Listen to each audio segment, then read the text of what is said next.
শরীফ ওসমান হাদিকে হত্যার মাধ্যমে বাংলাদেশের জনগণের বিরুদ্ধে যুদ্ধ ঘোষণা করেছে। তারা ভুলে গিয়েছে জুলাই গণঅভ্যুত্থানে এদেশের মানুষ রক্ত দিয়ে রাজপথ রাঙিয়েছে, কিন্তু হেরে যায়নি। তাদেরকে আবার মনে করিয়ে দিতে হবে, যদি যুদ্ধ হয়, যদি রক্ত ঝরে, তাহলে এদেশের জনগণের সাথে কেউ পারবে না। শরীফ ওসমান হাদিকে যারা হত্যা করেছে তাদেরকে অবিলম্বে বাংলাদেশের কাছে হস্তান্তর করতে হবে।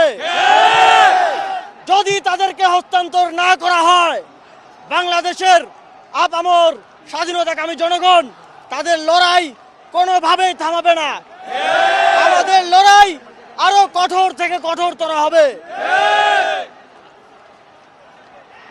আমরা স্পষ্টভাবে বলে দিতে চাই,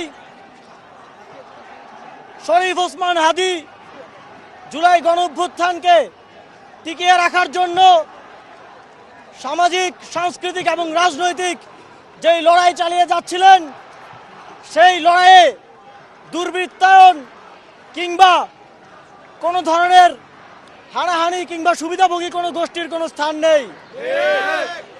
তিনি অত্যন্ত গঠনতান্ত্রিকভাবে, তিনি অত্যন্ত নিয়মতান্ত্রিকভাবে সাংস্কৃতিক এবং রাজনৈতিক লড়াই চালিয়ে যাচ্ছিলেন। সুতরাং তার এই লড়াইকে আমাদের চালিয়ে নিতে হবে গঠনমূলক প্রক্রিয়ার মধ্য দিয়ে।